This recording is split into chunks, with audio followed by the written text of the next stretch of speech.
जी students, next है आपके पास question number 5। Question number 5 है इफ़ ए सेट उन्होंने आपको ये दिया है, बी सेट ये दिया है और सी सेट ये दिया है, then find A union B union C. ठीक है, ये हम पहले यहाँ पे भी डिस्कस कर चुके हुए हैं कि अगर आपके पास देखें यूनियन एंड इंटरसेक्शन टू और मोर सेट्स, ये हम डिस्कस कर चुके हैं। ये union and intersection of two और मोर सेट्स एक दफ़ा मैं आपका फिर से इसको रिवाइज कर देती हूँ ताकि आपको आपके जो आज का लेक्चर है वो करना इजी हो जाए। देखें, इस तरह से आप इनको लिखेंगे अपने नोट्स के ऊपर। ये क्वेश्चन लिखा, आप देखें आपने क्या निकालना है, A union B union C. ठीक है, सबसे पहले आप जो ब्रैकेट वाला पोर्शन है उसी को सॉल्व करेंगे। आपने इसको लिखना इसी तरह से, ये A union B union C. ठीक है, इक्वल टू सबसे पहले आपका ए सेट है, आपने यहाँ पे ए सेट कंप्लीट लिखना है। उसके बाद क्या है यूनियन, आपने यहाँ यूनियन लगाया, फिर आपकी ये वाली ब्रैकेट लगेगी इनको सेपरेट करने के लिए, फिर आपने बी सेट लिखा। ठीक है, बी सेट के बाद फिर यहाँ पे क्या है यूनियन, यहाँ आपने यूनियन लिखा और नेक्स्ट आपके पास सी सेट है, आपने सी सेट के एलिमेंट्स लिखे, ये आपकी ब्रैकेट जो है वो क्लोज होगी। अब सबसे पहले आप ये अपना ब्रैकेट वाला पोर्शन जो है इसको सॉल्व करें। जी, सबसे पहले आप अपना ये ब्रैकेट वाला पोर्शन सॉल्व करेंगे। इसको आप एज इट इज़ लिखेंगे यहाँ पे ए सी डी एफ। ठीक है, यूनियन ऐसे ही आ गया। अब आप इसको सॉल्व करेंगे। यूनियन का क्या था हमारे पास कि हम सारे एलिमेंट्स को इकट्ठा करके एक ही सेट में लिखते हैं और एक तरतीब में लिखना है, बी सी एफ जी और एच। ठीक है, अब आप इन दोनों का आपस में यूनियन निकाल लेंगे। ये आएगा आपका ए के बाद आपके पास बी नहीं, बी है, बी के बाद है सी फिर डी एफ जी और एच। ठीक है, ये आपका सॉल्व हो गया। इसी तरह से आपने इंटरसेक्शन करना है। मेथड सेम ही है, मेथड में कोई फ़र्क नहीं है। ठीक है, ये देखें क्वेश्चन नंबर 5 का ये जो पार्ट 2 है वो भी इसी तरह से आपने सॉल्व करना है। मेथड सेम है, सिर्फ वहाँ पे यूनियन था, यहाँ इंटरसेक्शन है। इंटरसेक्शन में आप जो कॉमन एलिमेंट्स होंगे आप वो लिख लेंगे। इसी की तरह बिल्कुल सेम क्वेश्चन नंबर 6 है, वो आपने सॉल्व करना है। अब क्वेश्चन नंबर 7 क्या है, इफ़ आर एस टी, ये इन्होंने आपको 3 सेट दिए, then find R difference S.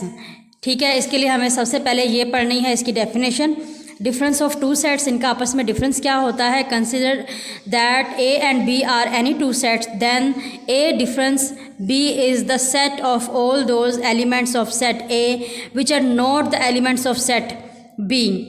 ठीक है, it is written as A minus B और ए स्लैश बी। ठीक है, इन दोनों तरह से इसको लिखा जाता है। किस तरह से होगा, फॉर एग्जांपल जी देखें, ये आपको दिया गया ना क्वेश्चन नंबर 7। क्वेश्चन नंबर 7 में सेट आर आपको ये मिला है और सेट एस जो है वो आपको ये मिला है। आपने इसका आर डिफरेंस जो है वो एस निकालना है। आप इसको इस तरह से भी लिख सकते हैं आर स्लैश एस, और इस तरह से भी लिख सकते हैं आर माइनस एस। ठीक है, अब इस वो जो हमने डेफिनेशन पढ़ी थी उसका मतलब क्या था। उसका मतलब ये है कि जो एलिमेंट आर में हैं वो एस में ना हो, ना मौजूद हो, हमने वो लिखने हैं। ठीक है, आपको इसको करने का क्या सॉल्व आपने किस तरह से करना है, आपने लिखना है आर स्लैश एस, फिर आपने आर जो एलिमेंट्स तो दिए हुए हैं आपने वो सेट लिखा 0 1 2 3, इसी तरह से दरमियान में स्लैश आ गया आपके पास। ऐसा आपको क्या मिला हुआ है 0 2 4। ठीक है, इसमें आपने वो एलिमेंट्स लिखने हैं जो आर में तो मौजूद हैं लेकिन वो एस में मौजूद ना हों। ठीक, अब आप देखें जैसे 0 इधर भी है 0 इधर भी है, आपने 0 नहीं लिखना।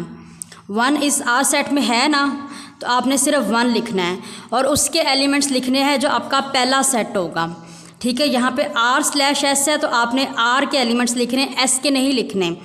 ठीक, अब देखें 2 जो है वो दोनों सेट्स में मौजूद है, 2 नहीं लिखना। 3 आर सेट में मौजूद है, एस में नहीं है, तो इसलिए आपने यहाँ पे 3 लिख देना, बस ये इसका आंसर है। ठीक है जी, हम एक और क्वेश्चन कर लेते हैं ताकि आपको अच्छी तरह से समझ आ जाए। यहाँ पे आर सेट ये दिया हुआ है, एस सेट ये दिया हुआ है, और अब हम लिख लेते हैं यहाँ पे टी सेट ही लिख लेते हैं। टी सेट आपके पास दिया हुआ है आपकी बुक में 1 2 3 और 4, ठीक है। हम निकालते हैं T/S, इन दोनों का डिफरेंस निकालते हैं, ठीक है। आप इसको किस तरह से लिखेंगे, T/S इक्वल टू, सबसे पहले आपने टी सेट के जो एलिमेंट हैं वो लिखने हैं 1 2 3 4 स्लैश, फिर आपने जो एस सेट है उसके लिखने हैं, ठीक है। अब इसमें देखें मैंने आपको क्या बताया कि आपने टी वाला जो सबसे पहला आपको सेट दिया गया है उसको देखना है कि जो टी सेट में एलिमेंट्स मौजूद हैं वो एस सेट में ना हों, वो आपने निकाल के रखने हैं। अब ये देखें यहाँ 1 है ना टी सेट में या नहीं है, तो अब यहाँ 1 लिखेंगे। इसके बाद देखें 2 इस सेट में भी है और 2 इस सेट में भी है, तो आपने 2 नहीं लिखना। नेक्स्ट आपके पास है 3, इस सेट में 3 है, इस सेट में नहीं है, तो इसलिए आप यहाँ पे 3 लिखेंगे। बस ये आपका आंसर है, ठीक है। अब देखिए 4 इस सेट में भी था और 4 इस सेट में भी था, इसलिए हमने 4 नहीं लिखा। इनडायरेक्टली आप ये कह सकते हैं कि दोनों सेट्स के जो कॉमन है उनको छोड़ के जो पहले सेट में एलिमेंट्स मौजूद हैं वो आपने लिखने हैं, ठीक है बेटा। अब आपकी बुक पे जो है क्वेश्चन नंबर 3 4 5 6 7 ये आपने अपने नोट्स के ऊपर इसको कंप्लीट करना है, ठीक है। और अभी तक हम जितना भी पढ़ चुके हैं मैथ्स का उसकी आपने प्रैक्टिस करनी है। आपको जो इसका टेस्ट भी दिया जाएगा, टेस्ट आपका एक एक टॉपिक करके लिया जाएगा, लेकिन आपने इसकी प्रैक्टिस करते रहनी है। टेस्ट जो आपका जब होगा वो आपको मेंशन कर दिया जाएगा। अपना ख्याल रखिएगा। अल्लाह हाफिज़।